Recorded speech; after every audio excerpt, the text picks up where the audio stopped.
Hi, everybody. Welcome to this edition of Small Business Insider Live, a live stream program for small business owners, entrepreneurs, those interested in small business policy, hosted by the Small Business and Entrepreneurship Council. I am Christy Arslan. I am SBE Council's entrepreneur in residence, and as my title says, I'm an entrepreneur. I own a small business in Alexandria, Virginia. And we are here today with Ray Keating, who is SBE Council's Chief Economist. Hi, Ray. How are you? Good. How are you, Christy?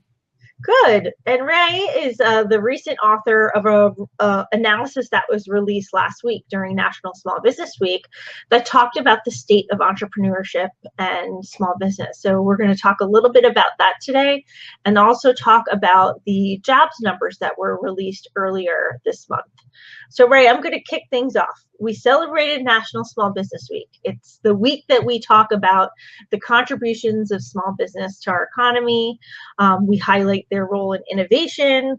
And SBE Council released a really interesting analysis that was titled Small Business Week 2017, The State of Entrepreneurship and Small Business. Everyone's welcome to take a look and read it at sbecouncil.org.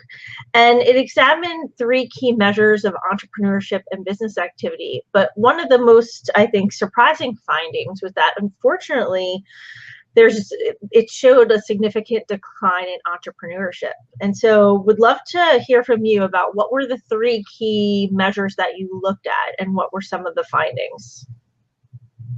Sure. It actually builds on a report that we did last year in our gap analysis series.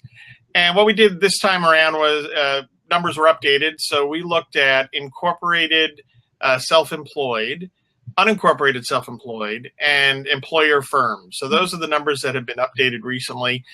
So we ran the numbers and looked at how many there are in each category relative to the population, if you will. Mm-hmm. And looked at it compared to where we should be historically. And as you said, there's been a decline. And in each of these measures, we're off substantially. So when you look at the numbers, you compare where we are to the pre-recession level, for example, or the recent highs before the Great Recession. And you add them together in terms of incorporated self-employed, we're down by about 554,000, where we should be, or where we would normally be.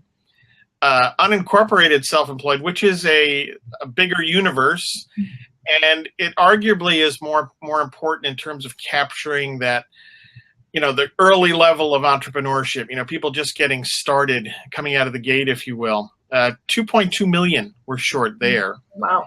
And then when you get a little later on, you look at the employer firms, right? And unfortunately there, the numbers don't bear out well either. 646,000 were down. So when you add all that up, that's where we come up with the 3.4 million missing businesses in this economy. And again, the trend really started with the recession. Mm-hmm. Consider how far we are into this recovery expansion period. We should be, far above the current levels, to say the least. So there's some real problems with, the American, as I've said before, entrepreneurship is in the American DNA, or it used to be.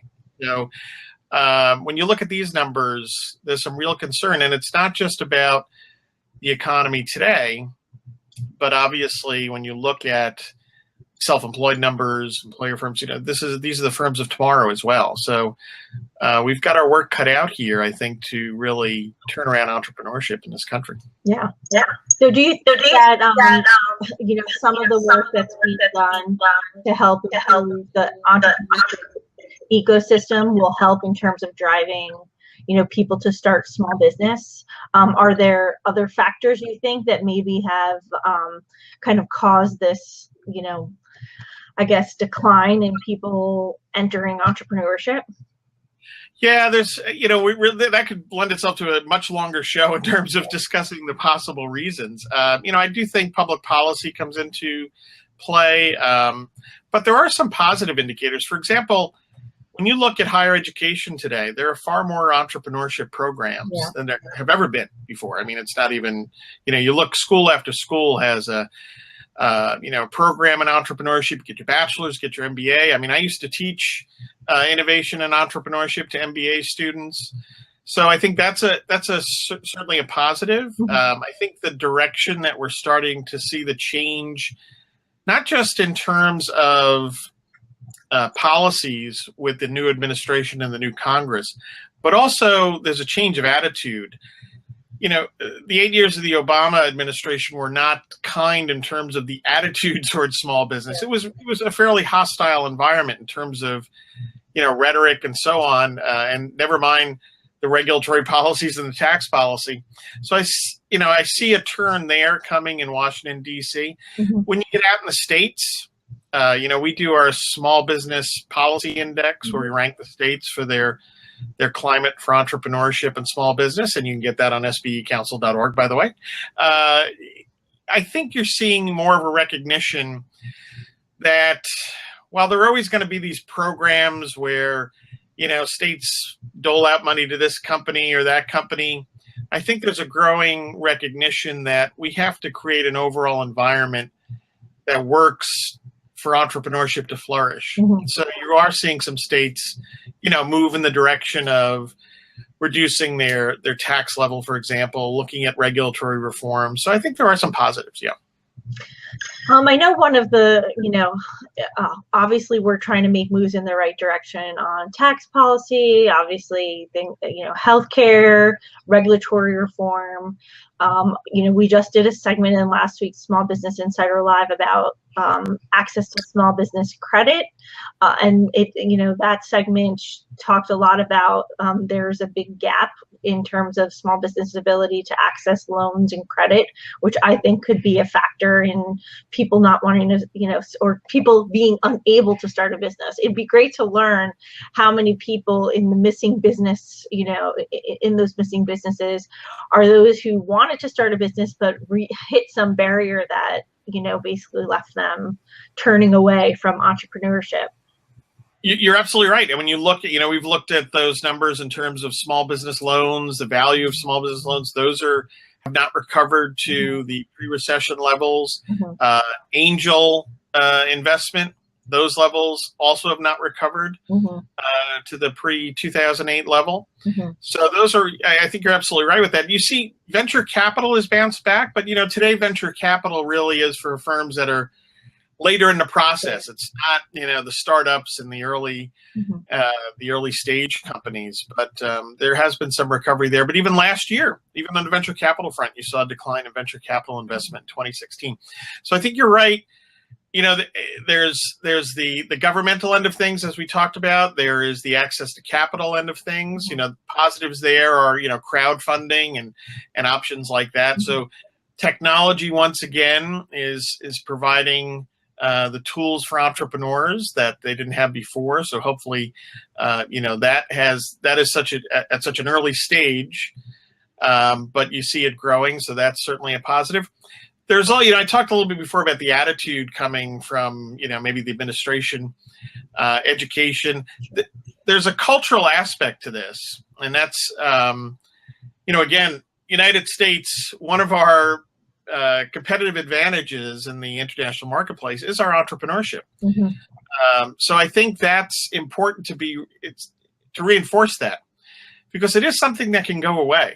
It's not, there are parts of Europe, that were very entrepreneurial, and today they most certainly are not. So it's something that I think needs to be reinforced, not only, I spoke about higher education, but at the lower levels of education, at, elementary school and high school, programs there to just teach students about what entrepreneurs do and the important role they play in the economy, I think is critical. Yeah, I agree. So let's move on to talk a little bit about the numbers. So we recently, the Department of Labor earlier this month released their April 2017 job numbers, and we saw that there was a further drop in unemployment, but also that there was at least over 200,000 jobs that were created in April compared to the previous month, which was a bit more disappointing. And so I'd love to get your expert opinion on how you think the economy is doing and what these job numbers tell you. Yeah, the job report each month, you always have, there's actually two reports in one, because there are two surveys. So there's the establishment survey, or what they call the payroll survey. And we saw a 211,000 gain, I think, employment from that survey. That's okay. That's good. You want to see it above 200,000 in a really strong, robust economy. You're into 250, 300,000, even more than 300,000. We haven't seen that very often during this recovery expansion period. So, we could use some strength, some more strength on that front. When you look at the household survey, and that's actually where we get the unemployment rate, and that also tends to encompass more startup and small business activity. Okay. So the numbers are more volatile from month to month. But when you look at the trend, there's some worthwhile numbers there. The gain there in April was a little less, 156,000, but it came on the heels of very strong growth in January and February. So, there's some positives there. The labor force in April took a little step back. There was really no effective growth. So while you had a growth in population, you didn't see more people coming into the labor force, and that's been an ongoing problem throughout this recovery expansion period. We look right now, our labor force participation rate is just below 63%. At this point in a recovery, we really should be up at 66%. Now, people might say, "Oh, that's only just what's 2 or 3 percentage points." Well, when you're talking about as a share of the working age population, that's considerable. The same thing on the employment end of things. We've seen a little bit of growth there. We're just above 60% now, but we should be really like 63%. So, when I talked about 3.4 million missing small businesses, there's several million more missing jobs in our economy compared to where we should be at this point. So I like most of the early numbers for 2017, but it would be nice to see, again, just a step up. And I think it goes back to, you mentioned how does this fit with the economy? Growth in the first quarter was poor. It was 0.7%. So, arguably, you could say the employment numbers look better than the GDP growth numbers. But that's kind of what we've been wrestling with for a few years now, is this, maybe we'll get a quarter here that looks really good in terms of economic growth, but it hasn't proved sustainable. And that's the word I've been hammering away at. Is this sustainable? And that goes back to the need for more entrepreneurship and the need for more private sector investment, which are the things that we've really struggled with. So looking at these numbers, how should small businesses view them, right? Like, when they hear these numbers come out every month and they, hear about unemployment, jobs created, what should they be looking at, or what should they know in terms of kind of gauging how the economy's doing? I know for small businesses, a huge factor in growth, a huge factor in whether they're going to create those new jobs is the climate. Like, is there a secure or consistent climate that they feel that they could do steady growth in?